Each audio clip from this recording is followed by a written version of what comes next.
Cat and Mouse in Partnership. A cat, having made acquaintance with a mouse, professed such a great love and friendship for her, that the mouse at last agreed that they should live and keep house together. "We must make provision for the winter," said the cat, "or we shall suffer hunger, and you, little mouse, must not stir out, or you will be caught in a trap." So they took counsel together, and bought a little pot of fat. And then they could not tell where to put it for safety, but, after long consideration, the cat said there could not be a better place than the church, for nobody would steal there, and they would put it under the altar, and not touch it until they were really in want. So this was done, and the little pot placed in safety. But, before long the cat was seized with a great wish to taste it. "Listen to me, little mouse," said he. "I have been asked by my cousin to stand godfather to a little son she had brought into the world. He is white with brown spots, and they want to have the christening today. So let me go to it, and you stay home and keep house." "Oh yes, certainly," answered the mouse. "Pray go by all means, and when you are feasting on all the good things, think of me. I should so like a drop of the sweet red wine." But there was not a word of truth in all this. The cat had no cousin, and had not been asked to stand godfather. He went to the church, straight up to the little pot, and licked the fat off the top. Then he took a walk over the roofs of the town, saw his acquaintances, stretched himself in the sun, and licked his whiskers as often as he thought of the little pot of fat, and then when it was evening, he went home. "Here you are at last," said the mouse. "I expect you have had a merry time." "Oh, pretty well," answered the cat. "And what name did you give the child?" asked the mouse. "Topov," answered the cat dryly. "Topov?" cried the mouse. "That is a singular and wonderful name. Is it common in your family?" "What does it matter?" said the cat. "It's not any worse than Crumpicker like your godchild." A little time after this, the cat was again seized with a longing. "Again I must ask you," said he to the mouse, "to do me a favor and keep house alone for the day.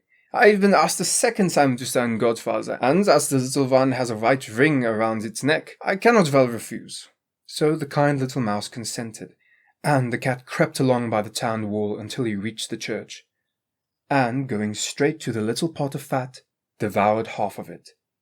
"Nothing tastes so well as what one keeps to oneself," said he, feeling quite content with his day's work. When he reached home, the mouse asked what name had been given to the child. "Havgone," answered the cat. "Havgone?" cried the mouse. "I never heard such a name in my life. I'll bet it's not to be found in the calendar." Soon after that, the cat's mouth began to water again for the fat. "The good things always comes in threes," said he to the mouse. "Again I have been asked to stand godfather. The little one is quite black with white feet, and not any white hair on its body. Such a thing does not happen every day, so you will let me go, won't you?" "Topov, Havgone," murmured the mouse. "They are such curious names.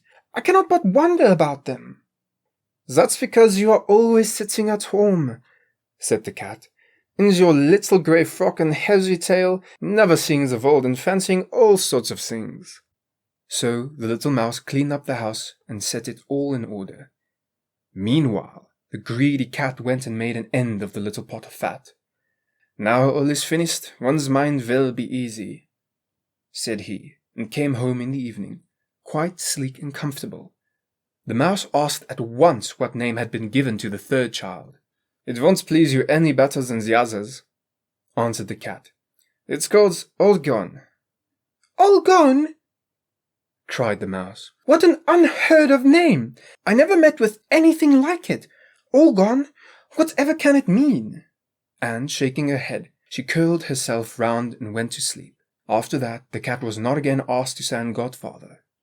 When the winter had come, and there was nothing more to be had out of doors, the mouse began to think of their store. "Come, cat," said she, "we will fetch our pot of fat. How good it will taste, to be sure!"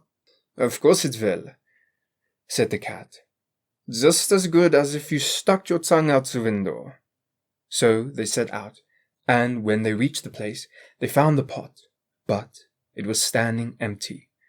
"Oh, now I know what it all meant!" cried the mouse. "Now I see what sort of partner you have been. Instead of standing godfather, you have devoured it all up. First top off, then half gone, then—" "Will you hold your tongue?" screamed the cat. "Another word, and I devour you too." And the poor little mouse, having all gone on her tongue, out it came, and the cat leaped upon her and made an end of her. And that is the way of the world.